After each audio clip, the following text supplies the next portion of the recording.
Di samudra yang luas, di mana kapal-kapal raksasa berlayar dengan kepercayaan diri penuh, tersembunyi sebuah ancaman yang nyaris tak terlihat.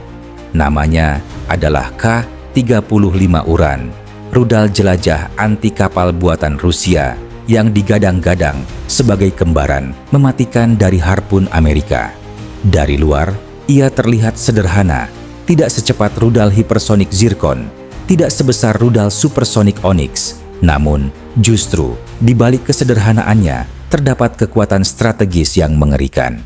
Rudal ini dirancang untuk satu tujuan utama, menjadikan laut sebagai medan perburuan kapal, di mana setiap fregat, destroyer, bahkan kapal induk bisa hancur dalam hitungan detik.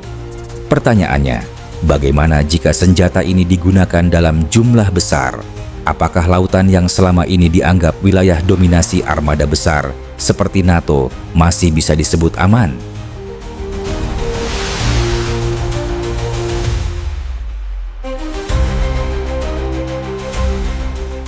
Kehebatan K-35 Uran bukan hanya terletak pada hulu ledaknya yang mampu meledakkan lambung baja kapal musuh, melainkan pada caranya menyelinap di lautan. Rudal ini terbang dengan pola sea skimming, hanya 10-15 meter di atas permukaan laut, dan ketika mendekati target, ia turun hingga 3-4 meter saja. Bagi radar kapal modern sekalipun, mendeteksi rudal sekecil itu di antara gelombang laut hampir mustahil hingga terlambat. Inilah yang membuat Uran menjadi mimpi buruk pertahanan udara kapal perang. Bayangkan, sebuah kapal induk senilai belasan miliar dolar yang dipersenjatai dengan sistem Aegis tercanggih. Namun, dalam serangan mendadak, puluhan Uran muncul dari balik horizon laut. Pertanyaannya, apakah benar ada sistem pertahanan yang bisa menahan gempuran kawanan rudal kecil, tapi mematikan ini?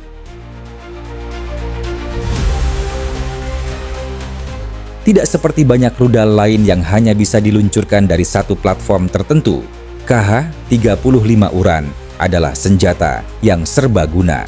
Dari daratan, ia bisa diluncurkan menggunakan sistem pertahanan pantai Bal-E yang mampu melindungi pesisir Rusia dari kapal musuh. Dari laut, ia dapat ditembakkan dari korvet, fregat, hingga kapal serang cepat. Dari udara, pesawat tempur seperti Su-30, Su-34, MiG-29K, dan bahkan helikopter K-52K bisa membawanya. Bahkan ada varian untuk kapal selam. Fleksibilitas ini menciptakan dilema strategis. Kapal musuh tidak pernah tahu dari arah mana serangan datang. Bayangkan sebuah kapal logistik yang sedang berlayar di Laut Hitam. Tiba-tiba, radar mendeteksi puluhan objek kecil bergerak cepat dari berbagai arah, darat, laut, udara. Apakah kapal itu punya kesempatan untuk bertahan hidup? Di era modern, peperangan laut tidak lagi soal duel satu lawan satu, melainkan soal hujan rudal. K-35 Uran dirancang untuk ditembakkan dalam jumlah besar, menciptakan swarm attack yang membuat sistem pertahanan musuh lumpuh. Satu rudal mungkin berhasil ditembak jatuh, dua rudal mungkin bisa dicegat, tapi bagaimana jika yang datang adalah 20, 30, bahkan 50 rudal sekaligus? Sistem CIWS yang biasanya dianggap sebagai benteng terakhir kapal perang akan kewalahan. Pertahanan elektronik yang dipasang di kapal modern pun bisa dibobol, karena Uran versi terbaru sudah dilengkapi seeker tahan jamming. Pertanyaannya, apakah armada besar seperti yang dimiliki Amerika Serikat benar-benar siap menghadapi serangan kawanan murah tapi mematikan ini? Ataukah kapal induk yang megah itu hanya menunggu giliran untuk menjadi objek museum bawah laut?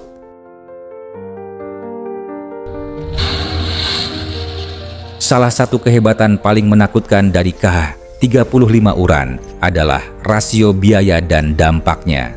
Dibandingkan dengan rudal hipersonik zirkon yang harganya fantastis, uran relatif murah untuk diproduksi dalam jumlah besar. Dengan biaya jauh lebih kecil, Rusia bisa memproduksi ratusan, bahkan ribuan unit rudal ini. Artinya, satu kapal perang bernilai miliaran dolar bisa dihancurkan hanya dengan rudal yang harganya ribuan kali lebih murah. Inilah bentuk asimetris perang laut yang menakutkan. Bukan lagi soal siapa punya kapal terbesar, melainkan siapa bisa meluncurkan lebih banyak rudal murah. Pertanyaan mengerikan pun muncul. Apakah era kapal perang raksasa sudah berakhir, digantikan dengan armada kecil yang hanya berfungsi sebagai platform peluncur rudal jelajah? Varian terbaru, KH-35U, telah memperluas jangkauan hingga 260 sampai 300 km, membuat kapal musuh bisa dihantam, bahkan sebelum sempat menembakkan rudal balasan. Selain itu, dalam perang Ukraina, rudal ini tidak hanya dipakai melawan kapal, tapi juga untuk menghancurkan target darat seperti radar, gedung industri, hingga pabrik. Artinya, uran kini bukan hanya ancaman laut, tapi juga senjata serbaguna untuk melumpuhkan infrastruktur militer maupun sipil. Bayangkan, jika ratusan uran ditembakkan ke pangkalan militer di tepi laut, apakah sistem pertahanan lawan mampu menahan hujan rudal yang datang tanpa henti? Lebih mengerikan, jika senjata ini jatuh ke tangan negara-negara yang sedang berkonflik, apa yang akan terjadi pada stabilitas kawasan? KH-35 uran membuktikan satu hal yang mengerikan. Laut tidak lagi menjadi tempat aman bagi kapal perang raksasa. Kini, ancaman bisa datang dari rudal kecil, murah, tapi mematikan yang meluncur rendah di atas permukaan air. Dengan fleksibilitas, jumlah besar, dan kemampuan menyerang darat, uran telah mengubah wajah peperangan laut modern. Pertanyaannya, apakah ini berarti era kapal induk sudah berakhir? Ataukah negara-negara besar akan membalas dengan menciptakan rudal anti-rudal yang lebih cepat, lebih pintar, dan lebih mahal? Satu hal yang pasti, setiap kapal yang berlayar di laut hari ini hidup dalam bayangan uran, rudal sederhana yang mungkin menjadi pengubah sejarah perang laut di abad ini. Konten ini dibuat semata-mata untuk tujuan edukasi dan informasi. Konten ini dimaksudkan untuk memberikan wawasan berdasarkan data terverifikasi, sumber yang kredibel, dan analisis yang cermat.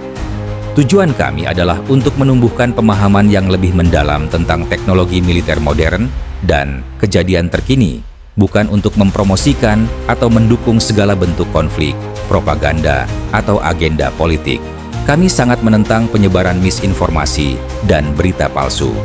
Setiap informasi yang disajikan telah bersumber dengan cermat dari referensi yang dapat diandalkan dan tersedia untuk umum. Kami mendorong pemirsa untuk mendekati topik dengan pemikiran kritis dan menghormati semua pihak yang terlibat, dengan tetap berfokus pada berbagi pengetahuan dan diskusi terbuka.